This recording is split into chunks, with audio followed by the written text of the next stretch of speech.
अच्छा, last time हमने जहाँ से लीव किया था वहीं से कंटिन्यू करते हैं। ये लेक्चर 1 का पार्ट 2 है, ठीक है। हमने पढ़ा था एसेट के बारे में, तो अब लास्ट में हम कंटिन्यू करेंगे वो है हमारे पास कॉन्ट्रा एसेट क्या होता है। कॉन्ट्रा एसेट जो है ना भाई देखो, एसेट का ऑपोजिट होगा, ठीक है। एसेट का ऑपोजिट होने का मकसद ये है कि एसेट अगर डेबिट साइड पे रिकॉर्ड होता है ना, तो कॉन्ट्रा एसेट आपके पास क्रेडिट साइड पे रिकॉर्ड होता है। डेबिट क्रेडिट क्या होता है? डेबिट क्रेडिट हम देख लेंगे आगे जाके, बस इतना समझ लो कि अभी डेबिट पे एसेट रिकॉर्ड होगा और क्रेडिट साइड पे आपके पास कॉन्ट्रा एसेट रिकॉर्ड होगा। कॉन्ट्रा का मतलब होता है ऑपोजिट, ठीक है। तो मतलब जो जिस तरह एसेट काम करता है ना, एसेट का ऑपोजिट काम करेगा। इसका मकसद ये नहीं है कि भाई फ्यूचर में हमें बेनिफिट कमा के दे रहा है तो ये फ्यूचर में हमें बेनिफिट कमा के नहीं देगा। इसका सिंपल मतलब ये है कि एसेट के अंदर का वैल्यू इंक्रीज होती है तो हम एसेट के तौर पर रिकॉर्ड करते हैं, अगर एसेट की वैल्यू डिक्रीज होती है ना, तो हम कॉन्ट्रा एसेट के तौर पर रिकॉर्ड करते हैं। बस को इस तरह समझ लो, ठीक है।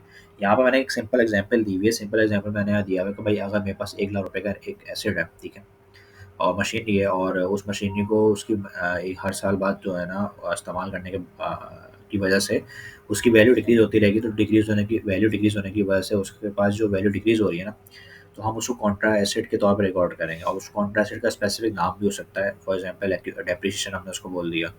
तो इस तरह हमारे पास बहुत सारी चीज़ें आ सकती हैं।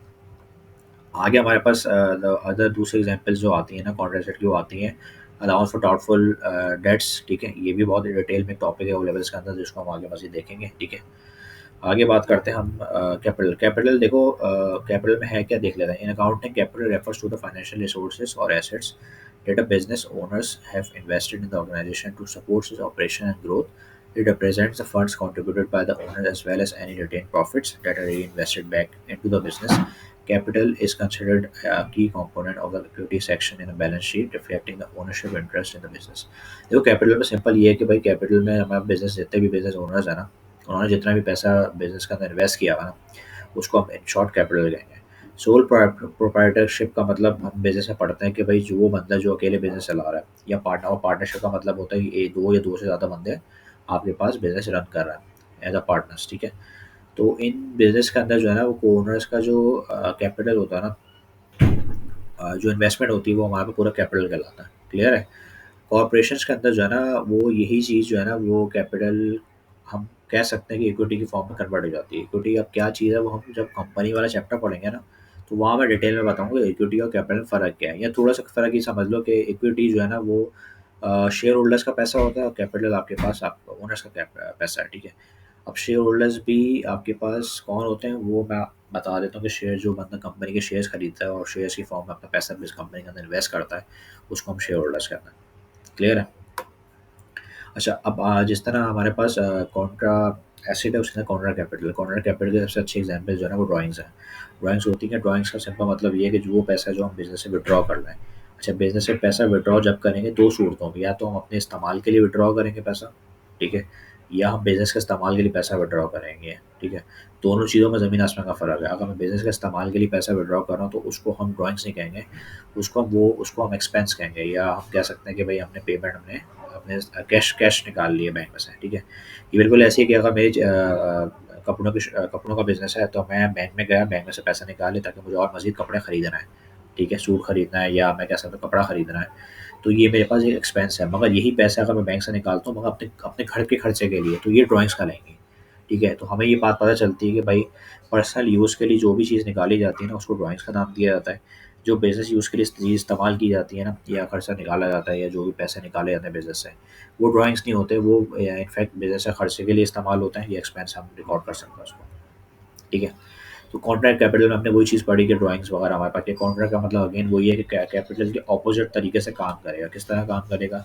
कैपिटल क्रेडिट साइड पे रिकॉर्ड होता है, कॉन्ट्रैक्ट कैपिटल हमारे पास डेबिट साइड पे रिकॉर्ड होता है। क्लियर है? उसके बाद हमारे पास चीज़ आती है लायबिलिटीज़। लायबिलिटीज़ को बहुत डिटेल में पढ़ना पड़ेगा। लायबिलिटीज़ में सबसे पहली चीज़ जो हमारे पास आ रही है, वो लायबिलिटीज़ में ये है कि लायबिलिटीज़ जो है ना, वो किसी भी बिज़नेस की लीगल या फाइनेंशियल ऑब्लिगेशंस होती हैं, जो हमें पे करना पड़ती हैं एक्सटर्नल पार्टीज़ को। अच्छा, फाइनेंशियल ऑब्लिगेशन का मतलब होता है, ऑब्लिगेशन का सिंपल मतलब होता है फ़र्ज़, कोई चीज़ ऐसी हो जो फ़र्ज़ हो, ठीक है। तो फाइनेंशियल ऑब्लिगेशन का मतलब होता है वो कोई चीज़ जो पैसों के सूरत में फ़र्ज़ हो। अब क्या ऐसा कैसा कौन-सा फ़र्ज़ है जो बिज़नेस को पूरा करना है? ये वो फ़र्ज़ है जो आपके पास किसी भी कॉन्ट्रैक्ट की फ़ॉर्म में या एग्रीमेंट की फ़ॉर्म में बिज़नेस के पास लिखा हुआ होगा कि भाई मैंने इस बंदे से फला-फला बंदे से इतने रुपए की चीज़ परचेज़ करी है, तो इन फ्यूचर मुझे इसको इतने पैसे पे करने हैं। ठीक है, मैंने मशीन उधार पे खरीद ली है, गाड़ी उधार पे ले ली बिज़नेस चलाने के लिए। और उसके पैसे मुझे इन फ्यूचर पे करने हैं, तो मैं उसको क्या क्या नाम दूँगा लायबिलिटीज़ का। अब क्योंकि क्योंकि उसको ऑब्लिगेशन इसलिए कहते हैं क्योंकि बाय लॉ इसकी रिक्वायरमेंट होती है कि भाई इसको पे करना है। तो फाइनेंशियल का नाम इसलिए दिया है क्योंकि इसमें मनी इन्वॉल्व होता है, ठीक है। अब मैं इसको नॉन मॉनेटरी तो नहीं कर सकता। नॉन मॉनेटरी का मतलब होता है पैसों के अलावा तो उसके अंदर कुछ चीज़ आ नहीं सकती। तो पैसे ही इसमें इंक्लूडेड होते हैं, ऐसे पैसे जो मुझे किसी बंदे को पे करने हो क्योंकि मैंने उससे कोई सर्विसेज या उससे कोई गुड्स वगैरह लिया। अब जिस तरह एसेट्स हमारे पास 2 कैटेगरीज़ के अंदर इन्वॉल्व होते हैं, करंट और नॉन करंट। लायबिलिटीज़ भी 2 हमारे पास टाइप्स के अंदर रिकॉर्ड होती है, जैसे हमारे पास करंट लायबिलिटीज़ और non current liabilities. Current liabilities के अंदर हमारे पास सबसे पहले चीज़ें आ जाती हैं कि भाई हम लोग जो है ना उसको विदिन अकाउंटिंग पीरियड या अकाउंटिंग ईयर जो है ना उसको यूटिलाइज़ कर लेते हैं, पे करनी होती है। और नॉन लायबिलिटीज़ का मतलब होता है वो लायबिलिटीज़ जो हमें 1 साल या 1 साल से ज़्यादा जो है ना उसको किसी भी पीरियड के अंदर रिकॉर्ड करनी होती है। क्लियर है?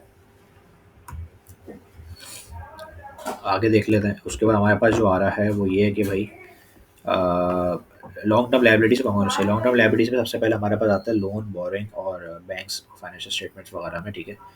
बॉन्ड्स पेबल आते हैं, उसके बाद हमारे पास लीज ऑब्लिगेशंस वगैरह आती हैं, पेंशन लायबिलिटीज़ है, डेफर्ड टैक्स लायबिलिटीज़ हैं, डिबेंचर्स वगैरह। क्लियर है?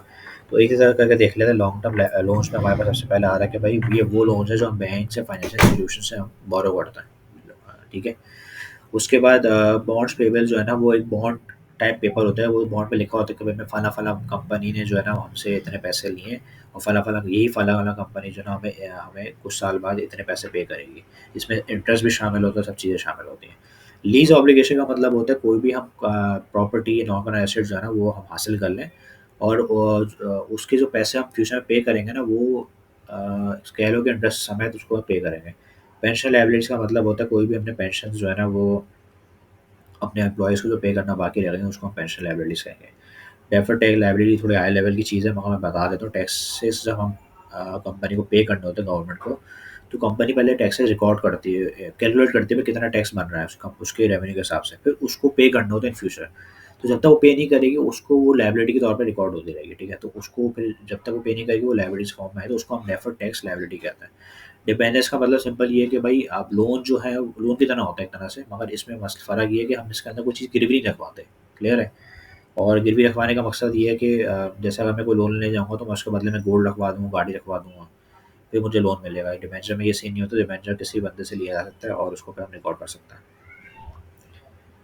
उसके बाद हम बात करते हैं अकाउंट्स पेबल। अकाउंट पेबल में हम सबसे पहले बात करते हैं भाई कि अकाउंट्स पेबल होते हैं क्या। अकाउंट्स पेबल सिंपल मतलब ये है कि जब भी हम किसी बिजनेस से कोई गुड्स या सर्विसेज परचेज करेंगे उधार पे, उधार का मतलब ये है कि मैं पैसे बाद में पे करूँगा, तो उस सूरत में जो है ना हम अकाउंट्स पेबल को क्या बोलेंगे, एक लायबिलिटी बोलेंगे। लायबिलिटी इसलिए बोलते हैं भाई कि ये पैसे जो है ना हमें लीगल ऑब्लिगेशन के हिसाब से बाद में पे करना है। मतलब एक हमने अगर मैंने किसी सप्लायर से सामान खरीदा है, तो भाई सप्लायर सामान खरीदा होगा तो उसका रिकॉर्ड बना होगा इनवॉइस के फॉर्म में कि भाई हमने इतने इतना-इतना सामान खरीदा है, उसमें लिखा हुआ भी होगा रसीद पे कि भाई आपको इतने पीरियड बाद या 30 दिन बाद या 60 दिन बाद या 90 दिन बाद जो है ना हमें पैसे वापस करना है।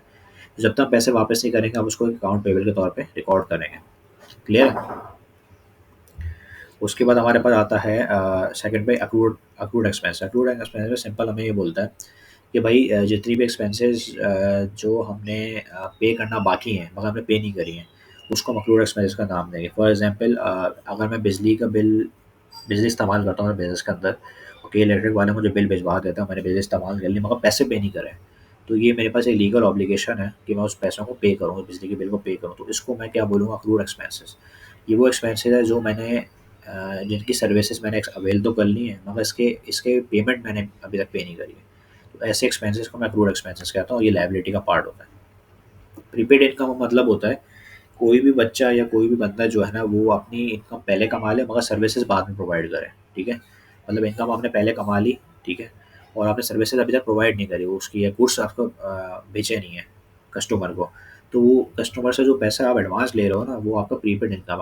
आप समझो, कस्टमर वो पैसे जो आपको एडवांस पे कर रहा है वो रिफंड भी तो करवा सकता है जब तक आप उसके पैसे या जब तक आप उसको प्रोडक्ट नहीं बेचो या जब तक आप सर्विस प्रोवाइड नहीं करो।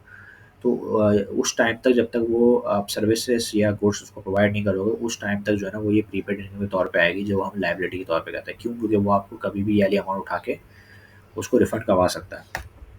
उसके बाद हमारे पास आता है नंबर 4 पे नंबर 3 पे हमारे पास फिर आता है एक्सपेंसेस आता है। एक्सपेंसेस समझ लो एक्सपेंसेस है क्या? एक्सपेंसेस जो है ना वो हमारे पास ये है कि भाई जो भी हमारे पास बिज़नेस की day to day running cost of the business होती है ना, उसको हम एक्सपेंसेस कहते हैं, ठीक है।